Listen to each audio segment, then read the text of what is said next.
Welcome to Halftime. I'm Doug Piper, and I'm a Halftime alumni from Greenville, South Carolina.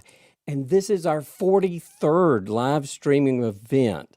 I'm so appreciative of your joining us today. I know everybody's super busy, and carving out a few minutes is just really precious. So thank you so much for joining us. Now, you're here with Halftime, and Halftime is the world's leading peer learning center for successful people who are in transition. We teach, coach, and connect leaders who are looking for more meaning, joy, and impact in their next season. We have virtual roundtable seats coming up, and the link down at the bottom, you can click on that and email Lloyd. Now, even though many find nonprofits more fulfilling, so many Halftime alumni pursue entrepreneurship. They're more comfortable with for-profit because they can run fast and they can run free. Well, others choose this route of self-supporting social enterprises using good business principles to produce profound transformation. But now, how do you fit the gospel into business? Well, in the next 30 minutes, we're going to hear how to use your entrepreneurial skills to make a 100-fold impact on God. So we are going to bring everybody up on screen, hopefully successfully. There we go. Well, today we have Halftime alumni Chris Crane. He's an expert at this. He's got a Harvard MBA, and after 25 years of business experience, moved into venture capital, later acquired Comps Info Systems, guided it back to profitabilities, later acquired 13 other companies through private equity, and conducted an IPO, later selling it all to a publicly traded company. Now he's CEO of the largest U.S.-based Christian microfinance business. It operates in 28 developing nations, over 10,000 staff, with 30% year-over-year growth and 1.5 billion families served annually. Now, in addition, with Tiger Dawson, he co-founded Edify, and they have 7,000 financially sustainable Christian schools, educating over 2 million poverty-stricken kids in 10 African and Latin American countries. Now, normally I would be also introducing our co-founder, Halftime Lloyd Reeb. He normally leads our discussions, but today he's recuperating from a brief illness, and I'm going to do my best. So, Chris, today you got to be gentle. So, Chris, after graduating, I joined a small startup. I went through a buyout, a couple of private equity deals, and we finally sold out to a publicly traded company. Now, certainly Christian principles were incorporated, but they were generally unspoken. They were practiced, but it was rare for anything biblical to be openly discussed. Now, what do you recommend to Christians to both serve your employer, but also your customers? Thanks, Doug. It's great to be with everyone today. Thank you for joining us. I think that we are called to use our influence in the workplace for Jesus Christ and to share the gospel. Obviously, that has to be done in a very sensitive manner and just at the right times. I'm pleased you asked that question because I've actually written a book on this subject. I'll hold it up and see if it looks like it can be seen, but looks like it's the mirror image. But anyway, it's called Executive Influence, Impacting Your Workplace for Christ. And anyone who would like a copy of that book free, we'll make those available to them. But we talked with 12 different business people, some entrepreneurs, some CEOs of large companies that they were professional managers. And there's almost always a way to share your faith. It has to be done discreetly. If you're the CEO or the owner of the business, you have a little more flexibility, but again, it depends on what state you are in. I live in California, which is less friendly to Christian sharing of the gospel in the workplace than perhaps a number of other states. Um, but so one of the things, I'll just use an example. There was a group of businessmen in town, and every month they would bring in a speaker, someone who, not necessarily a world famous person, but someone who had a very interesting background. It might be known to most people. And we just say, gee, come to this lunch, and each of we businessmen in the group would, by business people, I should say, there were certainly business women, we would buy a table of 10 seats, and we would say, we purposed in our hearts to fill up those other 9 seats with people who didn't know the Lord. And we would tell everyone, hey, you're welcome to come to this. Here's this interesting speaker, his background. But once you know, he's going to share about his relationship with God. And if that would make you uncomfortable, then by all means, don't accept this invitation. And so people would come, and I would also invite employees. So we gave them a very easy out. And I remember one time I brought one of my employees who didn't know the Lord. And after the lunch, we're driving back. And as we're pulling into the parking lot, he said, is there any reason that I can't receive Jesus as my Lord and Savior right now? I said, no reason. So we just drove around the back of the building, parked there, and I just went through the 4 spiritual laws, and he accepted Jesus as his Lord. So there are those opportunities. Others were more open in their workplace, probably in different states other than California. But if we pray and we seek the Lord, we ask the Lord, how can I best share you? And Lord, please bring across my path people who you want me to share the gospel with. Then the Lord honors that prayer so often. And then when he does bring someone across to mine, pray 2 or 3 weeks ahead of time for that person to really make the ground fertile for that person to receive the Lord. Gosh, I love that. It's such a methodical approach, and as an engineer, I appreciate that. You know that, Chris. Well, speaking of people crossing paths, I never met Bob Buford, but I feel like I've gotten to know him from reading his books and stories from you and others. Now, I think Bob was actually a mentor for you. And what did he say about entrepreneurial leadership and taking those skills to other areas? Bob thought, and Bob being a great entrepreneur himself, cable television entrepreneur, he felt that entrepreneurs can cause so much benefit or bring so much benefit. They can have such big impact. And Bob was especially interested in entrepreneurs who had been in business or perhaps other pursuits in life, and then decided to move, as Lloyd Reed would say, from success to significance, to leave their business and then to go into a field where they could really benefit perhaps disadvantaged people, and especially while doing that, to share the gospel with those people. So it might be starting a social enterprise, in order that social enterprises can be for-profit or nonprofit, but if they're for-profit, in addition to a profit motive, they are trying to overcome one of the great societal problems, such as lack of good education or lack of health care for many people, or overcome violence in some of the developing nations, or overcome corruption in developing nations. So they have a second important bottom line that they're trying to do that's for the benefit of humanity in that particular region. You really lit up when I asked you that question. I could tell Bob must have been quite an inspiration to you, but Bob was quite an entrepreneur. Clearly you are also, but I don't know that everyone is cut out to be an entrepreneur, are they? I think not. We all have different callings.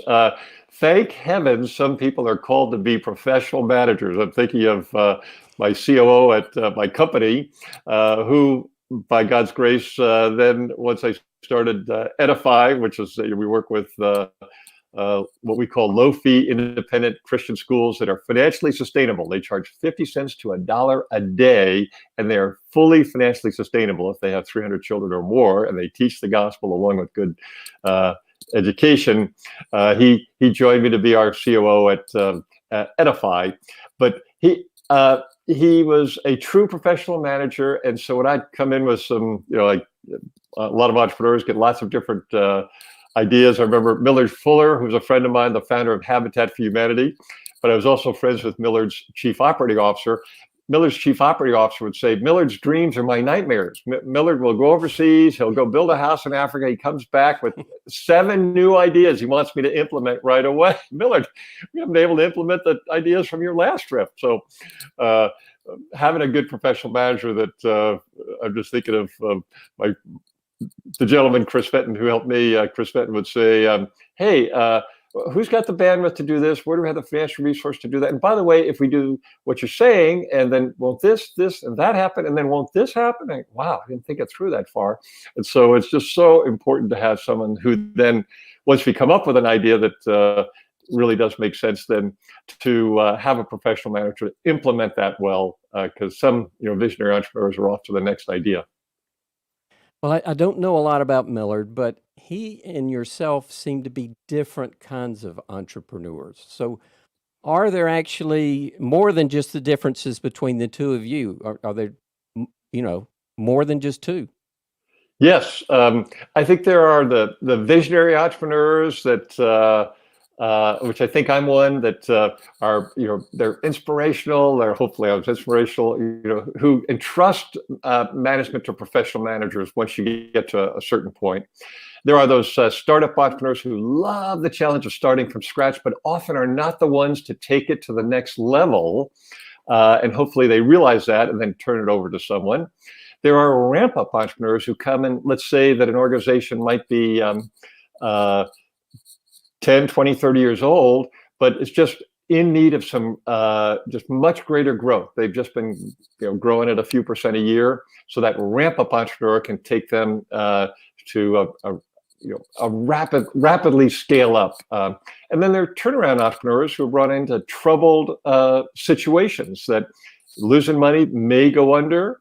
And that turnaround expert has done it before, probably numerous times, and knows how to make the right decisions to reduce costs and then to capture secure revenues to keep the organization in business, and then either stays to continue to run the organization, grow up, but much more often goes off to another turnaround. And there are other entrepreneurs, those types of entrepreneurs as well. Well, it sounds like you've actually been a different entrepreneur at different stages in your life too, Yes. because you were actually one of those turnaround entrepreneurs, weren't you? Yes, I was. When I came into just that, I'll say, Opportunity International, it had lost $2 million the year before, which with their on $8 million of revenues, that's a big problem. So it was a turnaround, and the board was clear this is a turnaround. They wanted a turnaround entrepreneur and a ramp-up entrepreneur. And frankly, when that offer was made to me, I sold my company shortly before. I thought, wow, this is not a fit for me at all. This is a nonprofit. It's a Christian ministry. It's doing microfinance in 28 different nations. Wow. I am a for-profit guy. I don't think there's a fit. So they had their search committee at the board, and they had a executive recruiter, and I really resisted the whole time. But in my daily scripture reading, the Lord brought to life. There were the scriptures about helping the poor, of which there are over 2,000 such scriptures, started jumping off the page at me, and I realized I needed to be open to it. And I spoke with my long-term mentor, Merrill Oster, and Merrill's my role model for a Christian business person, a Christian entrepreneur. And Merrill listened, and he said, Chris, what's your downside here? So you do this. If it doesn't work, at the time I was 50 years old, he said, so it doesn't work out, you just go back into business afterwards. But he said, if the Lord's calling you to this and you don't follow that, you don't obey, then that will be a terrible loss in your life. And so that would really spoke to me, and I'm so glad he gave me that advice, because that along with all of the work that Bob Buford did, his books and his mentoring of me, just inspired me to say, okay, let me give this a try, even though it's it's out of my comfort zone. It's so different. I'm not sure my skills will transfer, but they did, and most did. And my life is so much richer because I did take that jump into social entrepreneurship. I tell you, God seems to have a way of putting us in positions where we have to make hard decisions and brings us to our knees. And, you know, I guess that's what kind of brings to mind, especially in turnaround situations.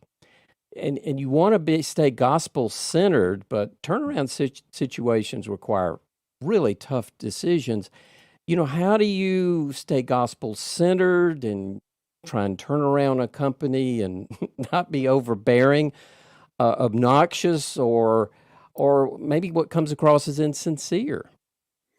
Those are really valid questions, Doug. You try to be as candid as you can with staff when you come in and say, look, we have an existential situation here. This is organization life-threatening. So some decisions are going to have to be made to keep us afloat. And I realize that not everyone's going to agree with these decisions, and they're going to be a challenge. And the first thing I always did is went to the senior executives and said, look, I really want you to agree to take half of your pay. We got to cut your pay in half because we're going to ask other people to take pay cuts, not as much as you, but you're paid more than they are. And then also we're going to have to let people go.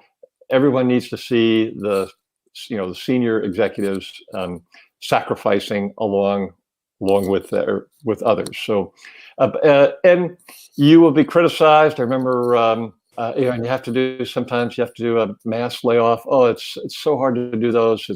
But sometimes it's necessary to keep the organization going. It's seeking the Lord and just praying that you're doing the right thing and following His guidance. So those are always hard situations, but if you can cause an organization, but often as you of course you try to let go those who are contributing the least, and sometimes the organization just does much better afterwards. In fact, sometimes it's producing as much or as it was before because everyone's now galvanized, and you have the A players left. Those who A player in my mind is someone who's really good at what they do, has a really good attitude, and is a good culture fit. Wow. Well, I know those are difficult, having been through them myself, but let me switch gears a little bit. Now, it seems like tolerance is a big thing now, and political correctness, and we won't dive down that too far, but it espouses tolerance everywhere.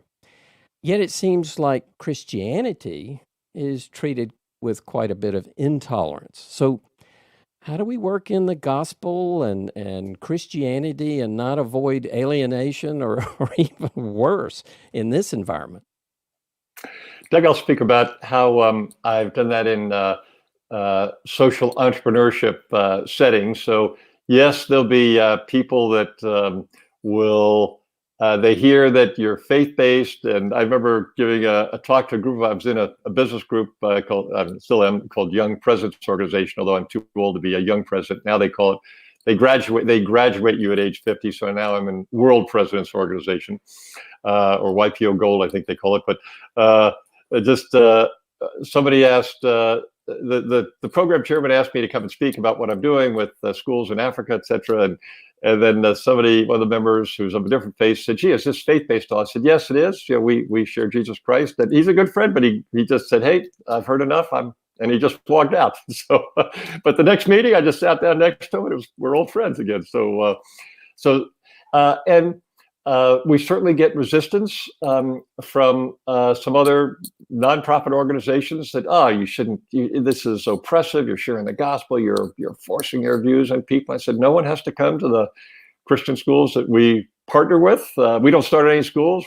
There's about 1 million low-fee independent schools. Probably a third of those are Christian schools. So we come alongside, make them loans because they're financially sustainable. They repay the loans to build more classrooms, et cetera, and help them improve their Christian education and their academic education. And some criticize us, and we say, well, gosh, if you, by the way, we do require all of our school partners that they admit children of any faith or no faith. We want children who are Hindus and Muslims and no faith or tribal religions to come and hear the gospel at these Christian schools. But we get criticized for it. I've also gotten, this is such an interesting thing, that I've had people say, "Oh, Chris, drop the Christian stuff and you'll raise much more money in your nonprofit." And so I said, well, let's look at some data. And I said, when I joined Opportunity National, there were 4 US-based microfinance organizations doing, so we headquartered here, but doing microfinance overseas. And I said, they're all about the same size. And by God's grace, Opportunity grew much faster over the several years. And I said, actually, currently, the Christian-based microfinance organization, Openly Christian, is raising more than the other 3 combined. So the data doesn't seem to support that if we were secular, we would raise more money. There are numerous well-to-do Christians that are really looking for ministries or social enterprises that are helping people and sharing the gospel, that they are combining the great commandment of loving God and loving your neighbor with the great commission of proclaiming the good news of Jesus Christ. Wow, I love that. Facts-based answer. And you didn't have to be ugly about it. The facts speak for themselves. Yes, Well, it's not always that way, but it's just it's so easy for some people to make assumptions that the facts aren't necessarily supporting that. well, Chris, in our short time, I bet you have inspired some today to more seriously consider Christian social entrepreneurship. Do you have some specific advice to give those that this is now kind of a more serious topic? Thanks, Doug. I really I alluded to it earlier, wrestled with the idea, wow, do I really leave for profit business and respond to this offer that I'd been a donor to Opportunity International, but this offer that's come in to be the CEO. And I thought through it, but I'm so glad that I made that jump. And it's a big change. It's a big jump, and not all of what is learned in business, as I learned as an entrepreneur, transferred. Not all the principles transferred, but the great majority did. And I'm a big believer in that. There is such a need for experienced business people who can bring that wealth of entrepreneurial experience, that wealth of that professional management experience into Christian ministries or Christian social enterprises. And first thing to do is pray about it, seek the Lord. That's always the first step. Then get advice. I went to my mentor, Merrill Oster. Lloyd Reeb has been a mentor of mine. Bob Buford has had such a big influence on my life, the founder of Halftime. That get that advice, and then just be open to, if the Lord's calling you, that this big change actually can result in wonderful things for many other people. You may be able to transform the lives of many other people if you respond to the Lord's calling to make the transition from, as Lloyd would say, success to significance, and use your skill to love your neighbor, especially helping disadvantaged people. Well, Chris, if it's okay, I want to switch to our poll right quick. Great. And for those of you who are interested, Chris is going to answer questions in the second half. So pop them in. It's down at the bottom center of your screen. Click on that, type in your questions, and Chris will answer them, actually, whether you're there live or not. You don't even have to watch the whole program to see your answer, because you'll get a unique email to you with your answer from Chris in the video. So in our poll, here was our question. What aspect of using social entrepreneurial skills to grow God's kingdom challenges you the most? The first answer is knowing the proper balance between running your business and evangelizing. Second answer is knowing how much financial risk is appropriate for a Christ-centered enterprise.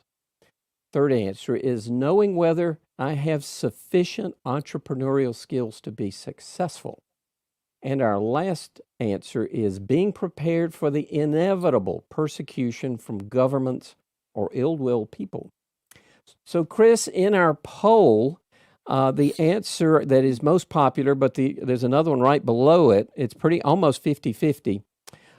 The first is, well, now it is 50-50. Knowing how the proper balance between running your business and evangelizing, and that is tied with knowing whether I have sufficient entrepreneurial skills to be successful.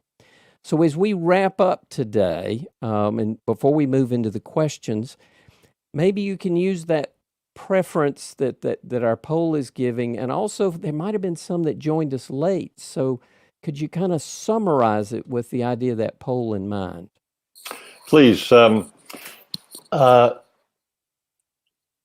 Lord has given us all a platform, and I think we are called, just like the parable of the talents, where we are to use our talents and our platforms, my words, I'm adding that, but for the Lord, to look for ways to share, expand the kingdom of Jesus wherever we are and with those whom we know. So to seek out those who we can share the gospel and do it in the appropriate, sensitive manner.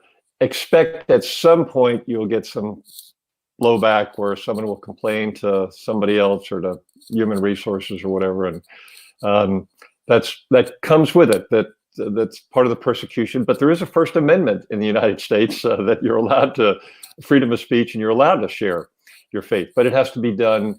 But there are also local laws, and as my labor lawyer has said to me, it all depends on if you get sued, it depends on the judge who hears the case. They may be favorable toward the First Amendment and sharing your faith, or they may be hostile to Christianity and not. So there is risk with that. Generally, not a significant risk, but some certainly. Doug, would you remind me of the second question? Yeah, again, I was looking for a summary, but also in light of our poll, there's the poll is pretty well split 50-50 between the balance between running a business and evangelizing, and the other is sufficient entrepreneurial skills. So maybe those in the audience, that's their biggest concern with pursuing a social entrepreneurial enterprise. So how would you advise them? Yes. As we look at if one is an entrepreneur and the entrepreneurial skills needed, I'd say you have to be comfortable taking significant risks in many ways. So the risks are obviously financial. If you're putting up your own money to start your social enterprise or even a for-profit company, you're putting up your money, a lot of your time that could have been spent earning money elsewhere. Your friends you may ask your friends, and they'll ask what you're doing, and you tell them, and they may say, "Oh, that's never going to work." And then if you go and do it and it fails, by the way, I've started 2 or 3 organizations that failed earlier in my career, and you learn from those. So maybe they weren't such failures, but there's kind of the embarrassment. Oh gosh, I did that thing, and then someone might say, "Oh, I told you that wasn't going to work." But yeah, well, people told numerous successful, high-profile entrepreneurs what they were wanting to do wouldn't work. So that's. And then a big one is your family supportive? If this just going to be too hard on your spouse or your children, it'll just be nerve-wracking. That's a real concern. I was very fortunate that when we bought the company, the Comps Info Systems that we did, that my wife was fully supportive. We put up our life savings, which wasn't much. The company had lost money for 5 years in a row. So that was the bad news. The good news is such companies are cheap to buy. And so she was supportive with investing our life savings. We had a child, our one son at the time. And so we kind of bet it all, and by God's grace. But I had prayed and fasted for 2.5 days, and I just felt clear the Lord telling me there'll be great challenges. There were many significant challenges, but to go forward and step out in faith. And so if the Lord, if the Lord's calling you, if there's wisdom in the counsel, there is wisdom in the counsel of many. If you're getting some of your most trusted advisors, mentors, and especially your spouse going along, I think that's good confirmation that it makes sense to pursue that calling into social entrepreneurship or even a for-profit enterprise. Wow. Well, Chris, this has been fantastic. We're at the bottom of the hour, and I know some people only allow 30 minutes. So we thank those that have given their 30 minutes to hear you. For those that are interested, we're going to switch and answer your questions in our second half. So, Chris, if you're ready, we've got the first question in there, and we'll move into that. So, it's a little bit similar to an earlier question that I asked. And in today's politically correct society, it seems nearly everything and everyone is tolerated except biblical views. So how does a business leader include biblical principles in their business without creating a lightning rod for those that consider biblical views intolerant? I think you pick carefully the people that you share your faith with. Sometimes you embrace biblical principles without specifically citing the scriptures. You just Proverbs is just filled with wise advice, and you try to be loving toward everyone. Excuse me, but there'll be. I remember we let somebody go who wasn't performing particularly well, and then so he has a lawyer send us a letter saying, and this that is religious discrimination, and he is every Monday he's praying, and he doesn't invite my client into that prayer. Well, we didn't. It was just the person who founded the business, who I bought majority interest from, and I would pray every Monday morning together. But so expect some persecution, some challenges, and that just comes with it. But the Lord told us if we are persecuted, just immediately after the Beatitudes, part of the Beatitudes, the last part of the Beatitudes in Matthew 5, if we're persecuted, then you have a reward in heaven. So I don't go looking for that persecution, but it may happen again, depending on the state that you live in and the particular laws of that state, and is it a blue state or a red state? You're probably have more freedom in red states to share the gospel because more people are of conservative nature in those states. Yeah, but you have a pattern, and you seem to answer them with facts that are, they're accurate, and then that's kind of disarming. So I like your answers. That's a great way to look at it. Well, we have another question, and let's move into this one. Don asks, are there organizations that are willing to invest in startup gospel-centered organizations? In my case, we are helping people to share the gospel. So I would invest can be at edify.org. We only take donations. We don't take investments where we give a return on. But some of my largest donors, they say it's an investment, even though it's a charitable contribution. So there are certainly people who are willing to make charitable contributions to ministries sharing the gospel, and then if it's a Christian organization that's for profit, there's Faith-Driven Investor. That's a website, and then there's Faith-Driven Entrepreneur. Henry Kaestner started both of those organizations, and so Faith-Driven Investor, they're looking for Christians who are starting companies or running companies that want expansion capital. So yes, there are Christian venture capitalists, Christian private equity investors who are actively looking to invest in Christians who can generate a good return from a business. Well, I'm going to work in one. And the question that I've got, since we're on this topic, and as I said, I never got to meet Bob Buford. The question I have is, was there a particularly inspirational story or example about entrepreneurship that Bob shared with you? Yes. And I met Bob first in 1991. He was a member of this organization called Young Presidents Organization. So he put on a YPO event with Peter Drucker. So I remember got this fax and it said, "Hey, there's this got 20 people are invited to come be with Peter Drucker." And so I live in San Diego. It's only an hour away from my home. And I said, "Peter Drucker, wow, I want to attend that." So I signed up right away and got to meet Bob. And so through conversations with Bob, but also his book, Halftime, which was a seminal book for me, a pivotal book for me, because Bob gave me, in effect, permission to move from business into a social enterprise, doing microfinance in 28 different countries, and now doing education finance in 11 different countries, Latin America and Africa. But he had examples in there of people who had moved from business and had done things like that. And I said, wow, so this is not unique. This is not something unheard of or no one ever does.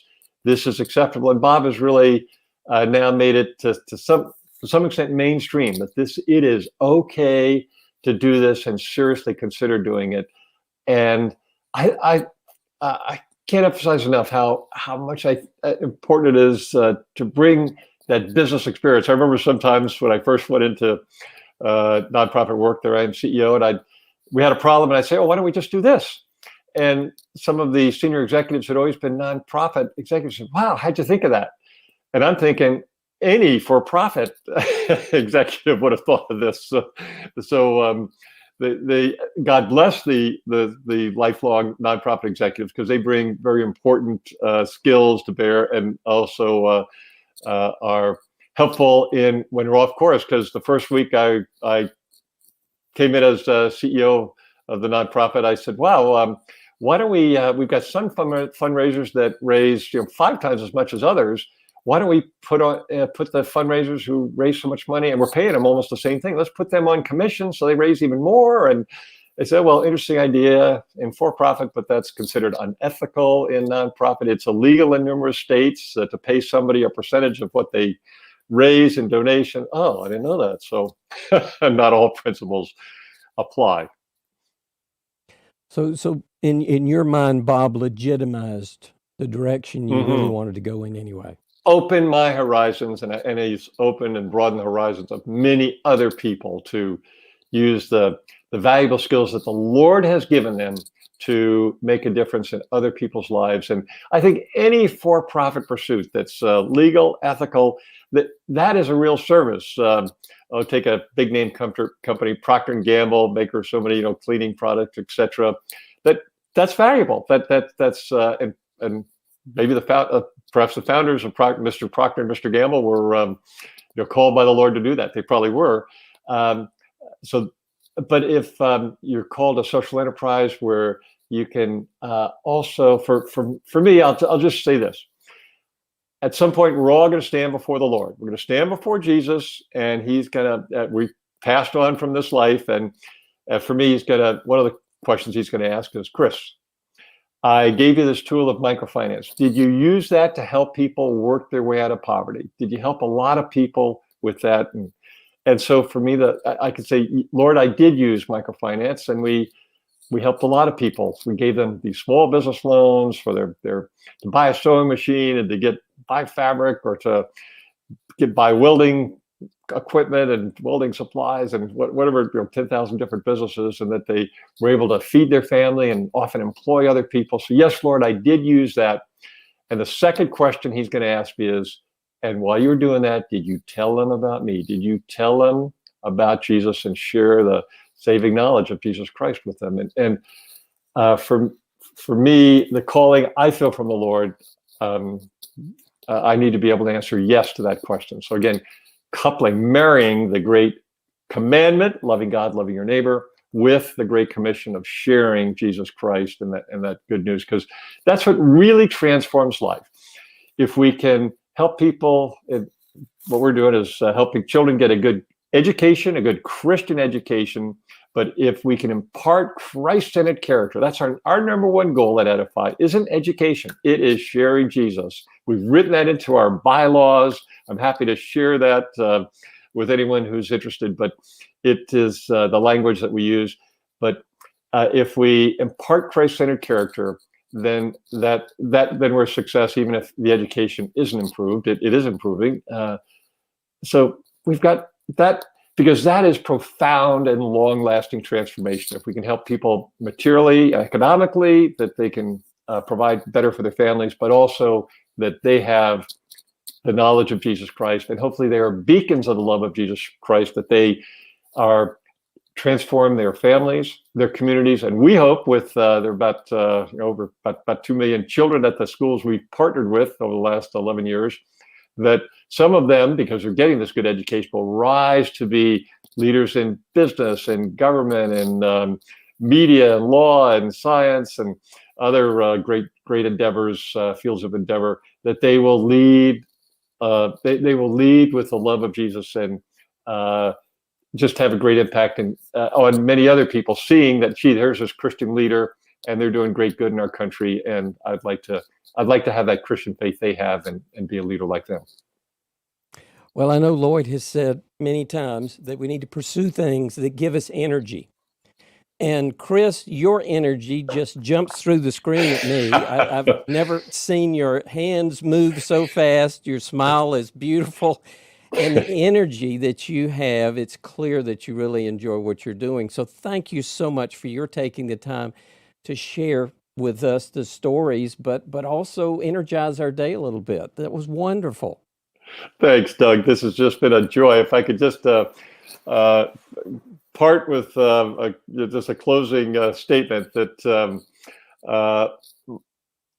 my almost 20 years as a gospel-centered social entrepreneur has led me to conclude that profound and long-lasting transformation only comes if you incorporate sharing Jesus with helping people who are disadvantaged, to help them to meet their material needs, to better provide for their families.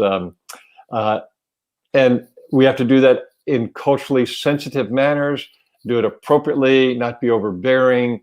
But first of all, our example is what the old expression is, your actions speak so loudly, I can't even hear your words.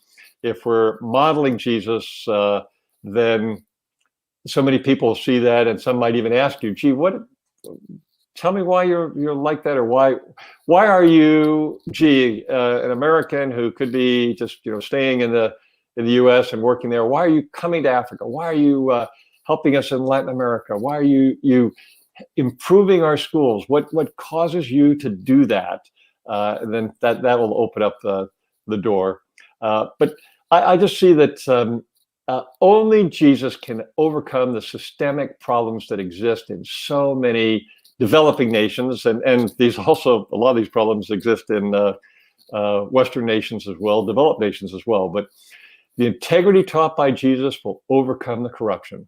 The servant leadership taught by Jesus will overcome the self-serving leadership that we see in so many developing nations.